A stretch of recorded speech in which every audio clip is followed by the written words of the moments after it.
पानी देखने को नहीं मिलता, फकीर मस्ती में बैठा है। और बाबा फरीद ने देखा कि इतना बड़ा ये फकीर बेचारा इस गर्मी में कैसे बैठा। उसने अपनी दृष्टि डाली उस पे और दृष्टि डाल के पेड़ को हरा भरा कर दिया। हरा भरा कर दिया तो मुन्नुद्दीन चिश्ती ने उस पेड़ को देख के और दोबारा से अपनी दृष्टि डाल के हरा कर दिया।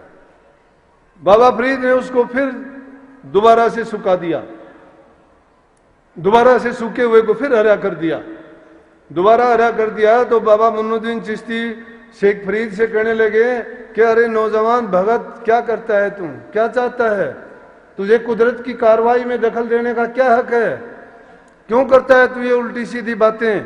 कुदरत ने जब इसको सुखा दिया है, कुदरत नहीं चाहती, तो तू कुदरत से क्यों छेड़छाड़ करता है। उसके दिमाग में आई तो उसने मान लिया उस बात को। कहने लगे कि मैं आपसे ज्ञान लेने आया हूं।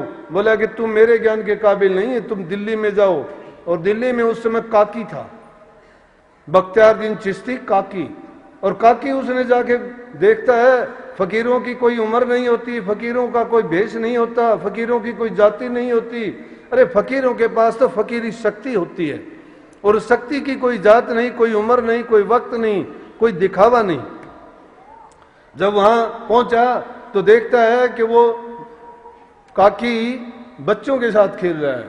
बख्तियारुद्दीन बच्चों के साथ खेल रहा। बोला कि ये कल का बच्चा, इससे तो बड़ा मैं हूं, या ये क्या गुरु होगा। तो उनको बड़ी प्रश्न सूचक निगाहों से देख रहा था। तो उन्होंने क्या किया बख्तियारुद्दीन ने कि उनको देख के समझ गए उसकी मनोभावना को, और वहां से खेलते खेलते एक टेंट के अंदर गए। वहां जाके एक बूढ़े फकीर का भेष लेकर बाहर आए। बोला कि अब तुझे दिखाई देता हूं कि मैं पूरा फकीर हूं। तो उस टाइम बाबा फरीद ने उसके चरण पकड़ लिए और कहने लगे मैं आपसे दीक्षा लेने के लिए आया हूं। बोला कि दीक्षा तो देनी जरूरी है, लेकिन कभी भी परमात्मा की मौज में दखल नहीं देना, उसकी जो कार्रवाई है। तो प्रेमियों, मैंने ये बात कहने के लिए क्यों आपको समझाने के लिए कही कि आज इंसान ने प्रकृति और परमात्मा की बातों में बहुत दखल देना शुरू कर दिया। नाजायज पेड़ों की कटाई करते हैं, भूमि को इधर से उधर खिसका के झीलों को भर दिया गया है, पहाड़ों को तोड़ रहे हैं, और जो पानी के स्रोत थे उनको बंद कर दिया है।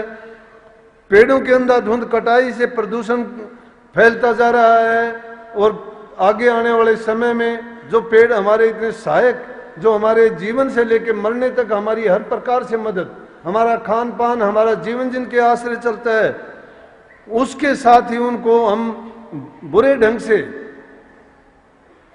प्रकृति से मिटाते जा रहे हैं। तो आगे जाके सभ्यता के लिए एक ऐसी वो चुनौती खड़ी होगी कि हमारा जीवन निर्वाह होना मुश्किल हो जाएगा। दूसरा, पानी की बर्बादी कर रहे हैं, पानी का कोई ख्याल नहीं। आज कहीं भी आप जाके देखो कि पानी नाजायज बेकार जा रहा है, कुछ लोगों को पीने के लिए नहीं मिल रहा।